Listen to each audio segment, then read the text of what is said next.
चलिए बच्चों, कल कूलम के नियम और उस नियम की सीमाओं को हमने समझा था। कूलम का नियम क्या है, उस नियम के लिमिटेशंस क्या है। अब आज के क्लास में कूलम के उस नियम के कुछ उपयोग करके कुछ सिद्धांत, कुछ फॉर्मूले, कुछ सूत्र साबित करेंगे। तो हमने कल जाना कूलम के नियम के अनुसार क्या नियम है, फिर से एक बार रिपीट कर देते हैं उसको, पूरा गणितीय नहीं, पूरे शब्दों में, कि हमने 11th क्लास में न्यूटन के गुरुत्वाकर्षण नियम को जाना था। क्या नियम था वो, कि किसी भी दो वस्तुओं के बीच में एक आकर्षण का बल लगता है, उस आकर्षण के बल को गुरुत्वाकर्षण बल कहते हैं। यह बल उन वस्तुओं के द्रव्यमानों के गुणनफल के समानुपाती होता है, द्रव्यमानों के गुणनफल के समानुपाती, और उनकी बीच की दूरी के वर्ग के व्युत्क्रमानुपाती होता है। सिमिलर ला कूलम का नियम भी, कूलम ने भी हूबहू वही फॉलो कर लिया कि दो वस्तु है तो वस्तु पर आवेश भी होगा। तो किन्हीं दो वस्तुओं के बीच लगने वाला आकर्षण अथवा प्रतिकर्षण का बल, यहां दोनों बल है ना वैद्युत वाला, यह आकर्षणात्मक भी है, प्रतिकर्षणात्मक भी है, स्थिर वैद्युत बल नाम देते हैं हम लोग। तो दो वस्तुओं के बीच में लगने वाला आकर्षण अथवा प्रतिकर्षण का बल या स्थिर वैद्युत बल उन पिंडों के द्रव्यमानों के गुण, आवेशों के गुणनफल के समानुपाती। ये पहला पिंड है, ये दूसरा पिंड है, इस पर आवेश Q1 है, इस पर आवेश, और यहां दूरियां हमेशा केंद्रों से मापी जाती है, दूरियां हमेशा। तो बच्चों 11th क्लास में हमने आपको क्या बताया था, जिस बल में दूरियां केंद्रों से मापे जाए वह बल केंद्रीय बल कहलाता है। तो बताओ, हम स्थिर वैद्युत बल को भी केंद्रीय बल बोल सकते हैं? बिल्कुल बोला जा सकता है ना। दूसरा हमने कहा था कि अगर दूरी के वर्ग का व्युत्क्रमानुपाती हो तो इसको हम लोग कहेंगे व्युत्क्रम वर्ग नियम, व्युत्क्रम वर्ग नियम। तो न्यूटन का गुरुत्वाकर्षण नियम भी व्युत्क्रम वर्ग नियम था, क्योंकि उसमें भी दूरी के वर्ग का व्युत्क्रमानुपाती होता है, और यहां भी दूरी के वर्ग का व्युत्क्रमानुपाती होता है। तो क्या यह भी व्युत्क्रम वर्ग नियम का पालन कर रहा है? बिल्कुल। इसको भी कहा जा सकता है कि यह नियम भी व्युत्क्रम वर्ग नियम का पालन करता है, व्युत्क्रम वर्ग नियम को फॉलो करता है। तो दो चीजें हमने जाना कि यह एक व्युत्क्रम वर्ग नियम है, यह एक केंद्रीय बल है, यह एक केंद्रीय। और इसके गणित कल हम लोगों ने क्या निकाले थे, A बराबर 1/4πε0ε r। किसी भी माध्यम के लिए ना, जीरो तो लिखेंगे तो इसका मतलब आप प्रमाणित कर रहे हो कि वायु ही है। माध्यम कुछ भी हो सकता है, कोई कुछ भी कर सकता है। तो ये फॉर्मूला फॉलो करेंगे, Q1 Q2 बटा में R²। इसको हमने K कहा था ना, K कहा था। और बच्चों थोड़ा सा न्यूटन का नियम ध्यान दे दो, A बराबर G M1 M2 बटा में R²। यहां पर न्यूटन के गुरुत्वाकर्षण नियम को हूबहू फॉलो कर लिया कूलम ने। तो जब उसने ऐसा किया तो हमारे मन में दो प्रश्न उठेंगे। ये कूलम का नियम हो गया और ये गुरुत्वाकर्षण न्यूटन का नियम हो गया। इन नियमों को देखने के बाद हमारे मन में दो तरह के प्रश्न उठने चाहिए। पहला, 11th क्लास में हम लोग पढ़ते आ रहे हैं, बहुत सारी ऐसी राशियां हैं जो नाम बदल बदल के ब्रांचों में आती हैं। जैसे हमने बच्चों लोग गति में पढ़ा, रेखीय गति में अलग चीजें थी, घूर्णन गति में अलग चीजें थी, स्थानांतरी सरल आवर्त गति में अलग चीजें थी। ये कई राशि नाम बदल बदल के आई। विस्थापन, तीनों ब्रांचों में अलग अलग विस्थापन आए, अलग अलग वेग आए, अलग अलग त्वरण आए। लेकिन त्वरण वेग का परिभाषा कभी नहीं बदलता, परिभाषा तो वही रहेगा, डिफिनीशन नहीं चेंज होने वाले। विस्थापन है तो निश्चित दिशा में स्थान परिवर्तन, वो विस्थापन ही किसी भी ब्रांच में रहेगा। तो यहां देखो थोड़ा सा ध्यान से, कहोगे कि सर न्यूटन ने जो द्रव्यमान लिखा था कूलम ने उसको आवेश कर दिया, M1 M2 की जगह Q1 Q2। तो कहीं द्रव्यमान और आवेश एक ही राशि तो नहीं है, नाम बदल के आई हैं। पहला प्रश्न ये उठेगा, अगर समान है तो कैसे है, अगर अलग अलग है तो कैसे है। कम से कम 5 बातें आप बताएंगे, तब जाकर हम लोग इस पर मुहर लगाएंगे कि ये समान है या असमान है। दूसरी चीज जो इस फॉर्मूले में दूसरा प्रश्न उठता है, वह दूसरा प्रश्न क्या है, थोड़ा ध्यान से देखो। यह भी एक बल है, स्थिर वैद्युत बल, और यह गुरुत्वाकर्षण बल है। क्या ये दोनों बल भी एक ही है? नाम बदल के, ब्रांच बदलने से नाम बदल करके आए हैं। तो इन दोनों बलों को भी समझेंगे कि क्या ये दोनों बल एक ही हैं कि अलग। ये 2 प्रश्न फिलहाल जो कल के क्लास हम लोगों ने किया, उस कल के क्लास में ये 2 प्रश्न अनुत्तरित रह गए, मतलब कल वाला टॉपिक अधूरा है। इन 2 प्रश्नों को जानेंगे तब जाकर कूलम के नियम की बढ़िया से हमें जानकारी होगी। तो पहला प्रश्न आते हैं कि क्या न्यूटन के नियम में द्रव्यमान की जगह कूलम ने आवेश रख दिया? तो कहीं ऐसा तो नहीं है कि द्रव्यमान नाम बदल करके आज 12वां क्लास में आवेश हो गया है, क्योंकि इसकी परिभाषा से भी कुछ ऐसा ही प्रतीत होता है। आवेश भी किसी वस्तु का परिमाण होता है और द्रव्यमान भी किसी वस्तु का परिमाण होता है। हम कहते हैं कि ये वस्तु का परिमाण 100 ग्राम है, ये जनरल फिजिक्स में कहा जाता है। इलेक्ट्रिसिटी में आएंगे तो कहेंगे इस वस्तु पर 100 कूलम आवेश है। परिमाण ही व्यक्त करता है आवेश, कुछ अलग चीज नहीं है। और द्रव्यमान भी परिमाण ही बताता है। तो परिभाषा से, डिफिनीशन से भी, उसके नेचर से भी प्रतीत होता है कि कहीं ना कहीं ये दोनों एक ही है। द्रव्यमान नाम बदल करके ब्रांच में आवेश हो गया। जैसे द्रव्यमान घूर्णन गति में किस नाम से हो गया था जी? जड़त्वाघूर्ण। जड़त्वाघूर्ण परिमाण घूर्णन गति का जड़त्वाघूर्ण। जड़त्व होता है द्रव्यमान, किसी वस्तु का गुण जड़त्व द्रव्यमान से ही बोध होता है। तो यहां भी तो हो सकता है नाम बदल कर आया हो। अगर नहीं समझेंगे तो बोले ना कि ये टॉपिक अनुत्तरित रह जाएगा। किताब में पढ़ेंगे, किताब में तो इसके बारे में कोई डिस्कशन नहीं होगी। किताब तो आप बता गया कि नियम, कूलम का नियम क्या है, गुरुत्वाकर्षण का नियम क्या है। तो चलिए, सबसे पहली बात कि अगर मन में प्रश्न आता है कि दोनों एक ही है, तो ये बिल्कुल गलत है। ये दोनों अलग अलग राशियां हैं। जब हमने कहा कि द्रव्यमान अलग है और आवेश अलग है, तो उसके सपोर्ट में कम से कम 5 बातें तो हमें अंतर बताना होगा।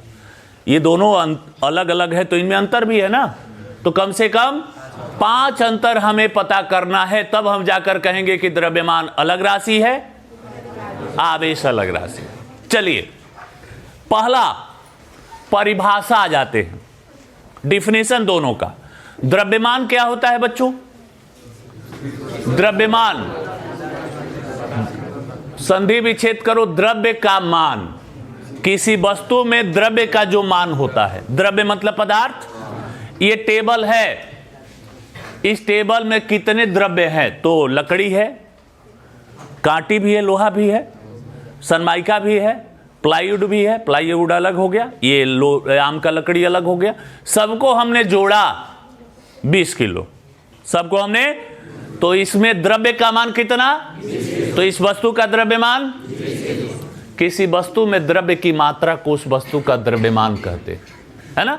द्रव्य मतलब पदार्थ की मात्रा। तो द्रव्यमान की परिभाषा हो गई। आवेश की परिभाषा तो हमने आपको इस पाठ में पता है।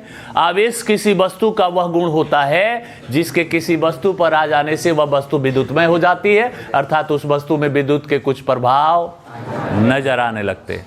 तो ये परिभाषा हो गई। बिल्कुल दोनों अलग अलग परिभाषा है। दूसरा,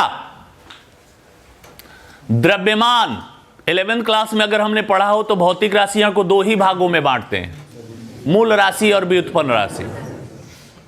अदिश तो दोनों अदिशे है, सदिश अदिश कैसे करें? दोनों अदिश सदिश थोड़े है, समानता हो जाएगी वो। मूल राशि और बच्चों, मूल राशियों में द्रव्यमान आता है कि नहीं? आवेश भी आता है। तो आवेश किस में आएगा? तो ये दोनों 2 अलग अलग परिवारों को बिलोंग्स करते हैं, एक मूल राशि के परिवार को और एक, ये सबसे बड़ा अंतर है। ये सबसे बड़ा अंतर है। दोनों 2 अलग अलग परिवारों को, 2 अलग अलग फैमिली को बिलोंग्स करते हैं। द्रव्यमान एक मूल राशि है, जबकि आवेश Q बराबर IT 2 है ना, जिसमें 1 से अधिक आने लगे व्युत्पन्न हो जाते हैं तो AT होता है। उसका बीमी सूत्र भी देख लो, है ना। तो वह कैसी राशि है? व्युत्पन्न राशि। 2 अंतर। तीसरा, इसको समझना होगा। द्रव्यमानों का संरक्षण नहीं होता, आवेशों का संरक्षण होता है। लेकिन आवेशों का संरक्षण कहां होता है बच्चों? विलगित नहीं। बस ये छोटी छोटी बातें हमें समझ लेनी है। किसी विलगित निकाय में आवेश सदैव संरक्षित रहते हैं, द्रव्यमान संरक्षित नहीं रहता। इस पर कंफ्यूजन हो जाता है। ये समझना पड़ेगा कि द्रव्यमान, सर हमारा द्रव्यमान 40 किलो है, हम मंगल ग्रह पर चले जाएंगे तो 25 किलो हो जाएगा। भार घटता है, द्रव्यमान थोड़े घटता है। हमारा जो वस्तु में द्रव्य की मात्रा होगी वो कैसे घटेगी जी? भार न घटता है। अलग अलग जगहों पर गुरुत्वीय त्वरण अलग अलग होता है, तो भार अलग, द्रव्यमान अलग है, भार अलग है। ये हमने आपको 11वीं क्लास में बताया भी है, समझाया भी, लिखवाया भी है। तो हमने कहा कि द्रव्यमान संरक्षित नहीं रहता। ये बहुत लोग इस पर क्वेश्चन उठाते हैं कि द्रव्यमान संरक्षित, द्रव्यमान तो संरक्षित ही रहेगा, हमारा द्रव्यमान असंरक्षित कैसे हो सकता है? जो हमारा मास है सदैव संरक्षित रहेगा, नियत रहेगा, समान रहेगा, बराबर रहेगा, उसमें बदलाव कैसे होगा? तो बच्चों इसके लिए आइंस्टीन का सूत्र है E बराबर mc²। बड़ा फेमस फॉर्मूला है।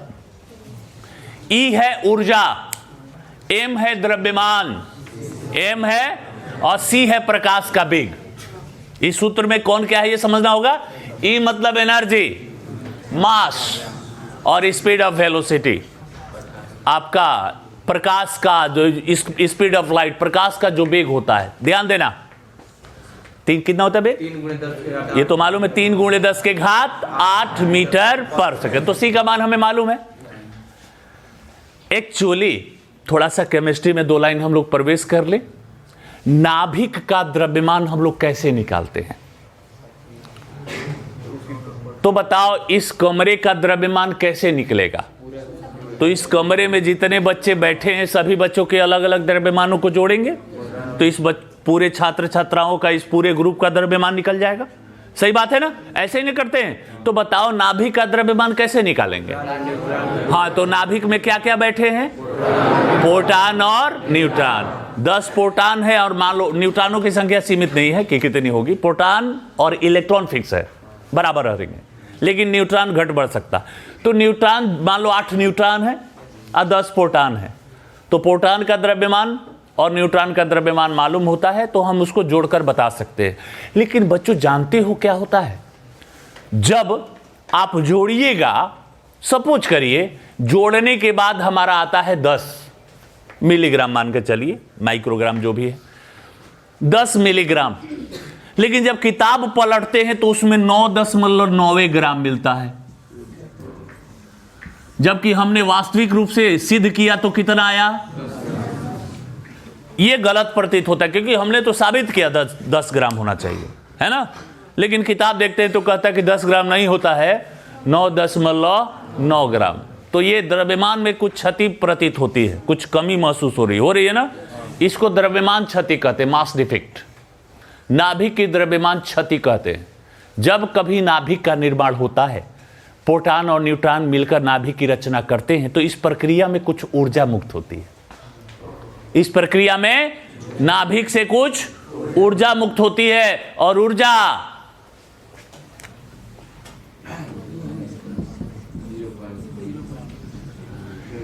वस्तु का इतना द्रव्यमान आइंस्टीन के सूत्र से mc² जितना भी आए जूल में बदल जाता है।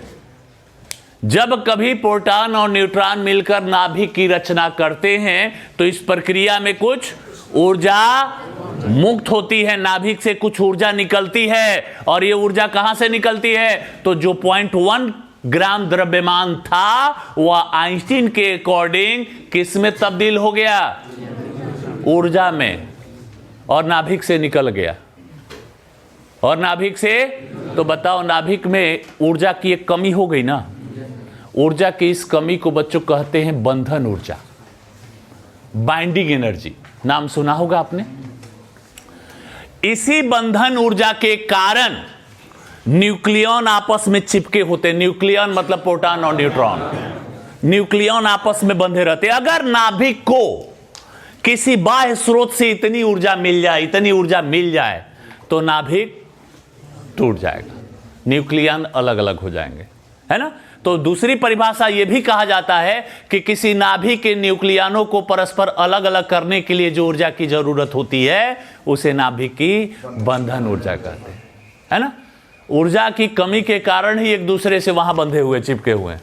ऊर्जा की इस कमी को बंधन ऊर्जा कहते हैं। अगर नाभिक को इतनी ऊर्जा मिल जाए तो उसके न्यूक्लियन अलग अलग हो जाएंगे। तो यहां देखा आपने, द्रव्यमान संरक्षित रहा नहीं, पॉइंट 1।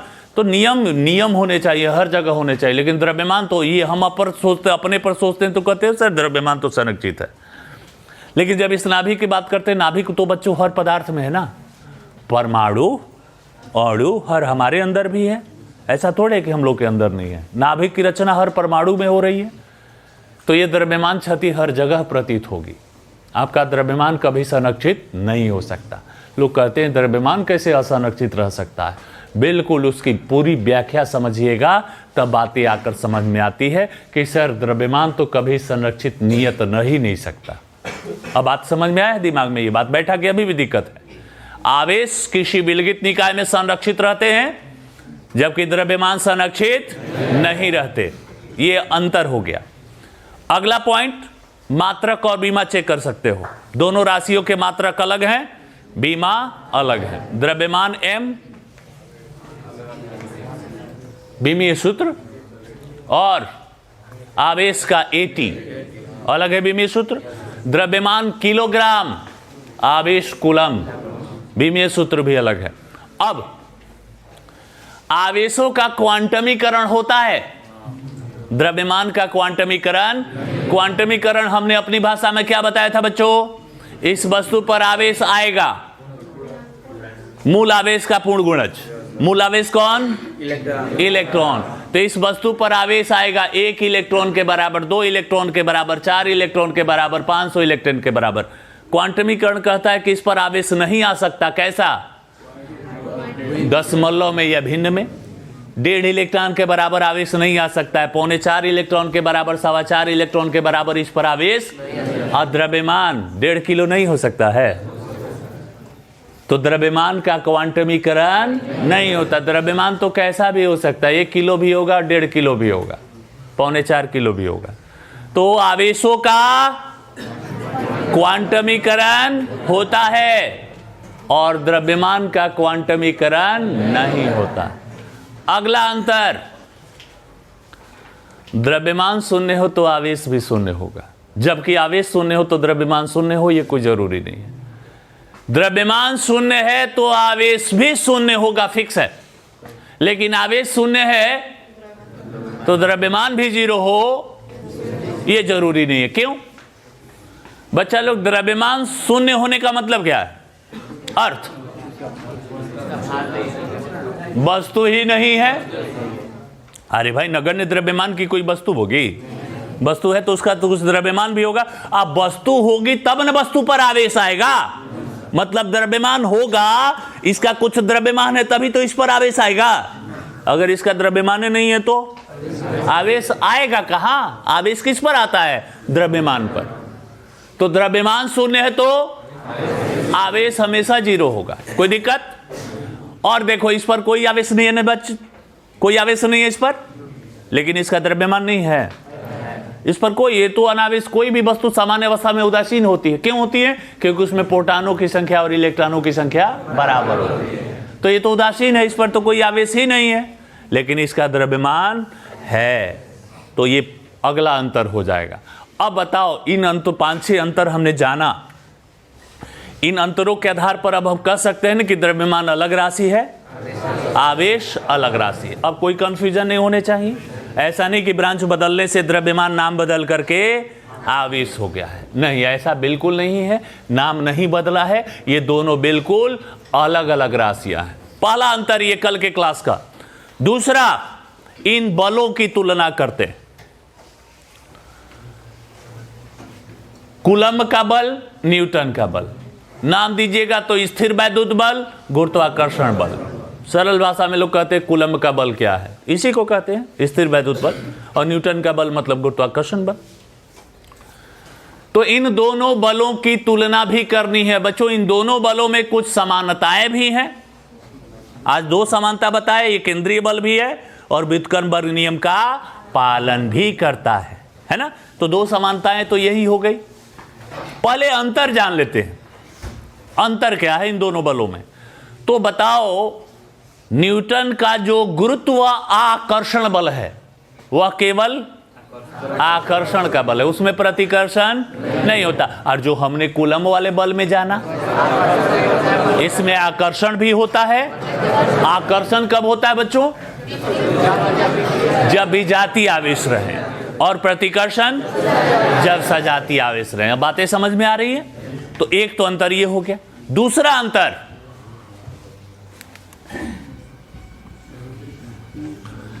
ये माध्यम पर निर्भर करता ही नहीं। माध्यम कोई भी बदल दीजिए कैपिटल जी, लेकिन कल हमने आपको बताया था कि k का मान 1/4 पाई एप्सिलॉन 0, और हमने कहा था कि जो माध्यम का परावैद्युतांक है अलग अलग माध्यमों के लिए अलग अलग होता है। मतलब माध्यम बदल जाने पर कूलम का बल बदल जाएगा, वो कभी नियत नहीं रह सकता। उसमें k का मान बदलते रहेगा। हमने जो पढ़ा था k का मान 9 × 10⁹ वो एप्सिलॉन 0 के लिए था, या निर्वात या वायु के लिए। वह जल का जो k होता है वो 81 होता है जल का। कभी न्यूमेरिकल्स में ऐसे किताब देखिएगा तो उसमें सारणी दिया रहेगा, उसके अनुसार हम लोग बनाएंगे। तो दूसरा अंतर हो गया। तीसरा अंतर प्रबलता पर आ जाएं। हमने आपको 11वीं क्लास में बताया था कि जो गुरुत्वाकर्षण बल है, जो हम धरती पर खड़े, हमको एहसास हो रहा है कि गुरुत्वाकर्षण बल लग रहा है। आप बैठे हुए बेंच पर आप पर पृथ्वी का गुरुत्वाकर्षण बल एक्टिव है, महसूस होता है। इसका मतलब गुरुत्वाकर्षण बल दुर्बल बल है। दुर्बल गुरुत्वाकर्षण दुर्बल हम पर लग रहा है लेकिन एहसास नहीं होता, तो यह एक दुर्बल बल है। बहुत कम रेंज का, बहुत कम पावर का बल, इसका पावर बहुत कम होता है। जबकि प्रयोग प्रदर्शित करते हैं कि जो कूलम का बल है, स्थिर वैद्युत बल है, वह गुरुत्वाकर्षण बल की तुलना में 10⁻36 गुना अधिक प्रबल होता है। गुरुत्वाकर्षण बल की तुलना में वैद्युत बल प्रबल होता है कितना? 10⁻36 गुना अधिक प्रबल। ये तो गुरुत्वाकर्षण तो 0 मान के चली, तो इसकी तुलना में बहुत ज्यादा प्रबल होता है। अगला अंतर, सूर्य कहां है, पृथ्वी कहां है, उनके बीच में गुरुत्वाकर्षण बल लगते हैं। इसका मतलब इसका रेंज बहुत अधिक होता है। अधिक होता है नहीं, बहुत अधिक होता है। करोड़ों अरबों किलोमीटर का डिफरेंस भी हो सकता है, डिस्टेंस भी हो सकता है। जबकि वैद्युत बल 1 मीटर, कल रेडियो का उदाहरण बताए थे ना, 1 मीटर, 1.5 मीटर, 2 मीटर, 2 मीटर तक जाते जाते समाप्त। तो गुरुत्वाकर्षण बल का परास यानी रेंज बहुत अधिक होता है, जबकि कूलम के बल, स्थिर वैद्युत बल का रेंज बहुत ही कम होता है। तो ये कुछ अंतर हो गए। कुछ समानता भी जानो। समानता, पहली समानता की इसमें दूरियां हमेशा केंद्रों से मापी जाती है दोनों में, अर्थात ये दोनों केंद्रीय बल है, केंद्रीय बल है। दूसरा, ये दोनों के बटा में r² है, तो ये दोनों व्युत्क्रमण नियम का पालन करते हैं। तीसरा, ये दोनों संरक्षी बल हैं, संरक्षी जिस पर बाह्य कारकों का कोई प्रभाव ना पड़े। मतलब यहां पर ले जाओ चाहे अपने घर पर ले जाओ, उसका कोई प्रभाव पड़ने वाला, ताप दाब का कोई प्रभाव नहीं पड़ेगा। चौथा, ये दोनों बल, और ये याद रखिएगा आगे चल के बड़ा ये काम करेगा जो अभी बताने जा रहे हैं, ये दोनों बल चाहे कूलम का बल हो चाहे न्यूटन का बल हो, न्यूटन के गति के तीसरे नियम के अनुसार चलते हैं। अर्थात एक वस्तु दूसरी वस्तु पर जितना बल लगाएगी, दूसरी वस्तु भी पहली वस्तु पर इतना ही बल। ये नहीं कहना कि सर ये 1 किलो का था वो 10 किलो का था, बराबर बल कैसे लगाएगा। खुद सोचो, बल की गणना कैसे होती है? दोनों द्रव्यमानों को गुणा करके या आवेशों को गुणा करके। दोनों सूत्रों में तो एक ही कंसेप्ट है। तो ये दोनों एक दूसरे पर समान बल आरोपित करते हैं। इस पर एक बड़ा VVI प्रश्न ऑब्जेक्टिव में क्वेश्चन पूछा गया है कंपटीशनों में कि दो वस्तुएं हैं, मान लो यही फिगर A और B। पहली वस्तु पर 5 कूलम आवेश है, दूसरी वस्तु पर 3 कूलम का आवेश है। गुरुत्वाकर्षण में चलिएगा तो द्रव्यमान है, दोनों एक दूसरे पर एक बल लगा रहे हैं। गुरुत्वाकर्षण में तो गुरुत्वाकर्षण बल लगाएंगे और आवेश में स्थिर वैद्युत बल। ये दोनों एक दूसरे पर जो बल लगा रहे हैं उन बलों का अनुपात कितना होना चाहिए। तो पहले का निकालोगे तो यही ना लगेगा सूत्र Q1 Q2 बटा में आर स्क्वायर, और दूसरे का निकालोगे तो उसमें भी Q1 Q2 बटा में, तो जब अनुपात निकालेंगे तो सब कट छट करके 1:1। अरे हमने कहा कि न्यूटन के गति के तीसरे नियम के अनुसार होते हैं, पहला जितना दूसरे पर लगाएगा। बस ये मेरी बात याद रखनी है। अब गणित में नहीं चलना है कि सर निकालना पड़ेगा ना, पहला दूसरे पर F1 लगाया, दूसरा पहले पर F2 लगाया, तो F1 बटा में F2, उस पर नहीं जाना है।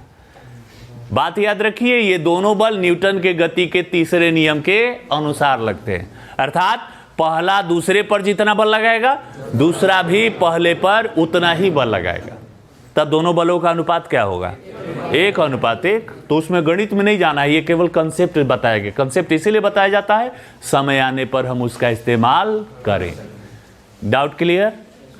तो ये कुछ समानताएं भी हो गई, कुछ विषमताएं भी हो गई कि क्या क्या अंतर हुए। इन अंतरों के आधार पर अब हम कह सकते हैं ना बच्चों कि कूलम्ब का बल अलग है और गुरुत्वाकर्षण ये न्यूटन का बल अलग है। उनके नाम से ही भी जाना जाता है और इन बलों के नाम भी है।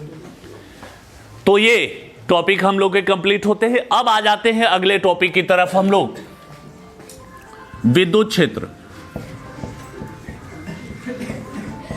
किधर?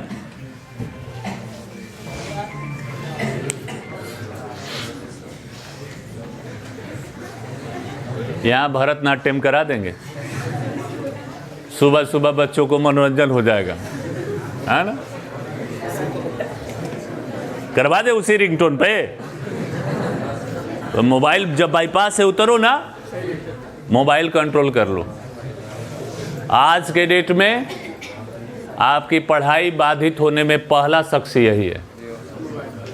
इससे जो बच्चे दूर हैं वो पढ़ेंगे, और जो इसके शिकार हो गए वो कभी नहीं पढ़ सकते। साइंस के जितने सदुपयोग है उससे ज़्यादा दुरुपयोग है। चलिए, विद्युत क्षेत्र। जब हम बोले तब आपका दांत दिखना चाहिए। अपने आप दांत दिखाते हो तो फिर रांची वाले टिकट की जरूरत होगी। तो बिना कुछ कहे अपने आप हंसोगे। हंसने वाला तो कोई बात किए नहीं है। विद्युत क्षेत्र, हमने इसका टॉपिक 11th क्लास में पढ़ा था, गुरुत्वीय क्षेत्र। गुरुत्वीय क्षेत्र किसी वस्तु के चारों ओर का वह क्षेत्र जिस क्षेत्र में कोई अन्य वस्तु एक बल का, और वहां पर वह बल गुरुत्वाकर्षण बल था, और यहां पर वह बल कूलम्ब का बल, स्थिर वैद्युत बल। आप खुद सोचो, ये देखो, ये आवेश, एक आवेश है जो यहां या 500 आवेश है, उसे कोई दिक्कत नहीं। यहां एक आवेश है, यह आवेशों का समुदाय है। एक आवेश हो चाहे 10 आवेश हो, यहां एक आवेश है। और बच्चों एक दूसरा आवेश इधर आ रहा है, और इसका ये देखो, ये क्षेत्र है ना? जैसे ही क्षेत्र में आया, इस आवेश का बल एक्टिव हो गया। दूर था तो लग, चूंकि रेंज इसका कम होता है ना, अभी तो बताए थे, स्थिर वैद्युत बल का रेंज क्या होता है, कम होता है। गुरुत्वाकर्षण बल का रेंज बहुत ज्यादा होता है। तो जैसे ही कोई अन्य आवेश किसी दूसरे आवेश के नजदीक आता है, उसके क्षेत्र में आता है, तो उस पर एक बल आरोप। तो इस क्षेत्र को, उसके चारों ओर का यह क्षेत्र, किसी आवेश या आवेशों के समुदाय, मतलब एक आवेश चाहे 500 आवेश हो, एक समुदाय, एक समूह है, उसके चारों ओर एक ऐसा क्षेत्र बनता है जिस क्षेत्र में कोई अन्य आवेश आने पर कूलम्ब के अनुसार उस पर या तो एक आकर्षण का बल लगेगा या प्रतिकर्षण का बल लगेगा ना कूलम्ब के नियम से। तो इस क्षेत्र को विद्युत क्षेत्र कहते हैं। तो परिभाषा क्या देंगे? किसी आवेश या आवेशों के समुदाय के चारों ओर का वह क्षेत्र जिस क्षेत्र में कोई अन्य आवेश एक आकर्षण अथवा प्रतिकर्षण के बल का अनुभव करता है, इस क्षेत्र को वैद्युत क्षेत्र कहते हैं। ध्यान देना, यह क्षेत्र बहुत कम होता है, सीमित होता है। पृथ्वी का गुरुत्वीय क्षेत्र तो बहुत दीर्घ था, बहुत ज्यादा था, नहीं, लेकिन वैद्युत क्षेत्र 1 मीटर 1.5 मीटर, सरल भाषा में हमने आपको यही बताई थी, सरल भाषा में समझने के लिए। इससे ज्यादा का यह क्षेत्र नहीं होता। और इसके बाहर की वस्तु को कहेंगे कि वह वस्तु अनंत पर है। ये जब चैप्टर हम लोग बनाएंगे तो अनंत का गलत अर्थ नहीं लगा देना कि मंगल ग्रह पर नहीं न है। अनंत का मतलब उसके क्षेत्र से बाहर का कोई बिंदु, बाहर है तो अनंत पर ही कहा जाएगा। तो वैद्युत क्षेत्र के लिए अनंत 1.5 मीटर 2 मीटर, इससे ज्यादा अनंत नहीं है। यही 1.5-2 मीटर की दूरी पर वस्तु अनंत पर कही जाएगी। अब ध्यान दो बच्चों, हमने कहा विद्युत क्षेत्र की परिभाषा, जब इस परिभाषा को पढ़ते हैं तो एक प्रश्न उत्पन्न होता है कि किसी आवेश या आवेशों के समुदाय के चारों ओर का वह क्षेत्र जिसमें कोई अन्य आवेश आने पर वह एक आकर्षण अथवा प्रतिकर्षण बल का अनुभव करते हैं, क्या कहलाता है? वैद्युत क्षेत्र। तो कहोगे सर बल का अनुभव कर रहा है ना, कितना कर रहा होगा वो कैसे निकालेंगे? तो उसके लिए अगला टॉपिक डालेंगे विद्युत क्षेत्र की तीव्रता। उसके लिए अगला टॉपिक विद्युत क्षेत्र की तीव्रता, इंटेंसिटी ऑफ इलेक्ट्रिक फील्ड। विद्युत क्षेत्र की तीव्रता क्या है? तो वही लगने वाला बल। तो अब बल, इसकी परिभाषा क्या दीजिएगा? देखिए इसकी परिभाषा, विद्युत क्षेत्र में स्थित एकांक धनात्मक आवेश पर लगने वाले बल को, वहां गुरुत्वीय क्षेत्र की तीव्रता था, याद है ना? एकांक द्रव्यमान की वस्तु पर लगने वाला बल, यहां द्रव्यमान की जगह आवेश आ रहा है। तो एकांक आवेश, चूंकि आवेश 2 प्रकार का है ना बच्चों, तो माइनस लीजिएगा। आप देखो इसमें भी कहते हैं सर आपको आगे जो भी परिभाषा बोलेंगे उसमें धनात्मक आवेश, इसलिए कि अगर हम ऋणात्मक आवेश बोलेंगे तो हर सूत्र में माइनस आएगा ना, और माइनस का हमने फिजिक्स में बताया था, माइनस दिशा को बोध करता है। तो माइनस लीजिएगा तो हर जगह आपको एक्सप्लेन करना पड़ेगा माइनस क्यों आया, कैसे आया, माइनस का अर्थ क्या हुआ, उसकी दिशा किधर हो गई। तो कभी भी परिभाषा में ऋणात्मक आवेश नहीं लोगे। क्योंकि आवेश की बात करते हैं तो कहो सर आवेश कौन वाला? 2 होता है आवेश, धन ऋण, तो आप कोई भी नहीं लोगे। लेने को डिफिनीशन कहता है कि कोई आवेश ले सकते हो, धन आवेश ऋण आवेश, उसे क्या फर्क पड़ता है, एक में पॉजिटिव चीज। लेकिन ऋण आवेश लेने पर हमारे सामने 25 तरह के प्रश्न उत्पन्न होंगे और हर जगह हमको एक्सप्लेन करना होगा। तो इस वजह से हम समस्या की जड़ ही खत्म कर देंगे। जब आवेश लेना है तो धनात्मक, प्लस की कहीं व्याख्या नहीं करनी है, छोड़ देना है। तो कभी भी आवेश लिया जाता है तो धनात्मक। तो हमने अभी परिभाषा बोला, इसका क्या परिभाषा बोला कि विद्युत क्षेत्र में स्थित एकांक धनात्मक आवेश पर लगने वाले बल को, उस बिंदु पर विद्युत क्षेत्र की तीव्रता कहते हैं। इसको ई से डिनोट करते हैं। गुरुत्वाकर्षण में भी हम लोग ई डाला था, इंटेंसिटी। तो मान लो यहां पर क्यू आवेश ला रहे हैं और क्यू आवेश लाने में हमें बल कितना लगाना पड़ा? एफ।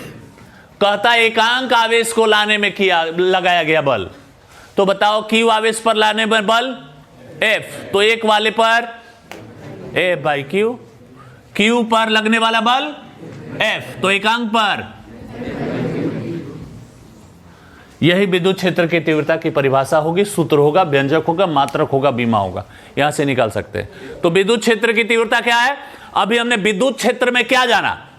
विद्युत क्षेत्र में जाना कि कोई वस्तु या आवेश या आवेशों के समुदाय के चारों ओर एक ऐसा क्षेत्र बनता है जिस क्षेत्र में कोई वस्तु आए वह अपने आप पर एक बल का। तो आपने कहा कि सर कितने बल का अनुभव, उस बल को कैसे निकाले? तो हमने कहा कि उस बल को नाम दे दीजिए विद्युत क्षेत्र की तीव्रता। और यह क्या कहता है कि विद्युत क्षेत्र में स्थित एकांक धनात्मक आवेश पर लगने वाला बल है। तो हमने क्यू आवेश को लाने में एफ बल लगाया, तो एकांक आवेश के लिए एफ बाई क्यू, क्यू के लिए एफ, तो एक के लिए एफ बाई क्यू। तो यह विद्युत क्षेत्र की तीव्रता। ध्यान देना, ये सदिश राशि है, यह अदिश राशि है। आप किसी सदिश में अदिश से भाग दोगे तो यह क्या हो जाएगा? तो विद्युत क्षेत्र की तीव्रता सदिश राशि होती है। इसका मात्रक क्या हो जाएगा? न्यूटन प्रति कूलम्ब हो जाएगा। क्या हो जाएगा? न्यूटन प्रति कूलम्ब हो जाएगा। बीमीय सूत्र क्या हो जाएगा? बल का mlt-2 और आवेश का at, तो mlt-3 a-1। विद्युत क्षेत्र की तीव्रता का मात्रक और बीमा। तो विद्युत क्षेत्र की तीव्रता क्या है? विद्युत क्षेत्र में स्थित एकांक धनात्मक आवेश पर लगने वाला बल विद्युत क्षेत्र में होना चाहिए और एकांक के लिए होना चाहिए। जो बल लगे उस बल को क्या नाम देंगे? विद्युत क्षेत्र की तीव्रता, है ना। तो ये विद्युत क्षेत्र की तीव्रता, ध्यान देना बच्चों, इस विद्युत क्षेत्र तीव्रता के 10-12 नाम है। बड़ा कंफ्यूजन हो जाता है यहां। सर जी ने कुछ और दिया, किताब में कुछ और दिया है और एग्जाम में कुछ और आता है। इसके 8-10 नाम है। विद्युत क्षेत्र की तीव्रता, विद्युत क्षेत्र सदिश, विद्युत क्षेत्र सामर्थ्य, विद्युत क्षेत्र प्रबलता, क्षेत्र सदिश, विद्युत क्षेत्र की तीव्रता, एक नाम ये है क्षेत्र प्रबलता। इसके बहुत सारे नाम है। अभी तो 5-6 नाम हम आपको गिनवाए हैं, 10-12 नाम है। बड़ा कंफ्यूजन वाला समस्या यही हो जाता है। एक साल ऐसे हुआ था, हमने बच्चों को कुछ और पढ़ाया था और एग्जाम में वही नाम बदल करके आया था और बच्चे वो छोड़ कर आए थे, जबकि आसान प्रश्न था, बिल्कुल सब बच्चे जानते थे, ऐसे आसान प्रश्न थे। लेकिन नाम बदलने से वो नाम कहीं नोट्स में ना मिला, ना कहीं किताब में मिला।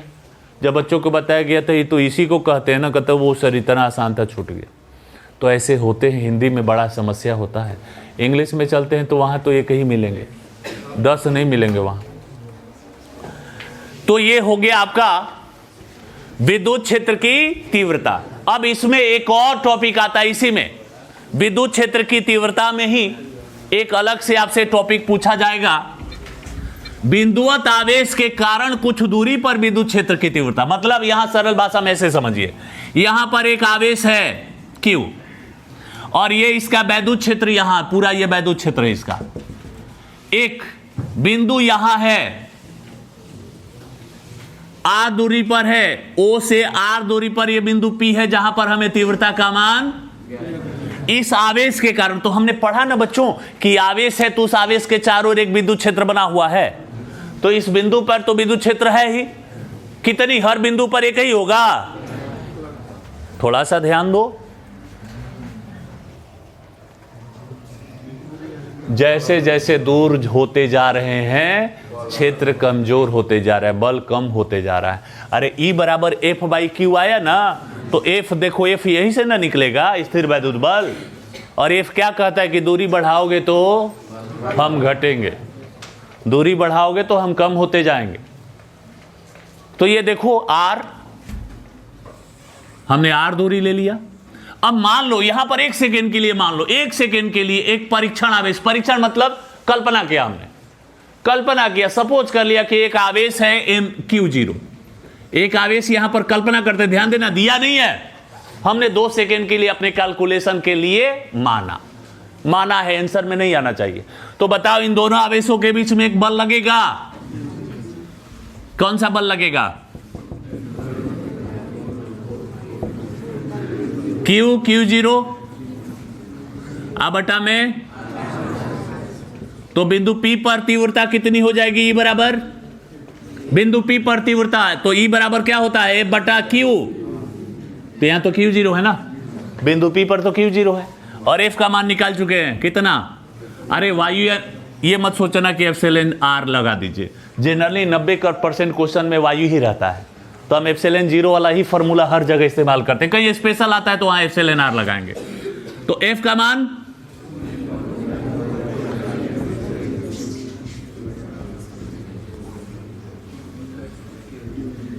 देखो, जो हमने माना था वो कट गया ना, हमने परीक्षण माना था, कल्पना किया था कि मान लो बिंदु P पर एक आवेश है तो आवेश अपने आप पर एक स्थिर वैद्युत बल का अनुभव करेगा। कितना करेगा? कूलम के नियम से हमने निकाल लिया, और जब ये बल निकल गया तो उस बिंदु पर विद्युत क्षेत्र की तीव्रता भी निकल गई। कितनी बची तीव्रता बच्चों?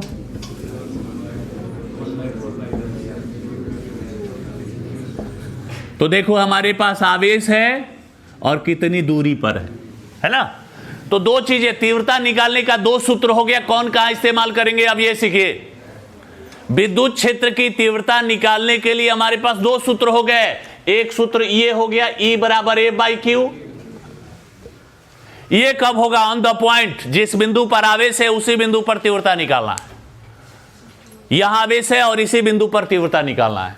तो F बाई क्यू, और आवेश यहां है और R दूरी पर तीव्रता निकालनी है। तो जब दूरी की बात आ जाएगी तो देखो इसमें दूरी है उसमें दूरी नहीं है, तो बिल्कुल आसानी से पता कर सकते हो कि किस सूत्र का इस्तेमाल कहां हो।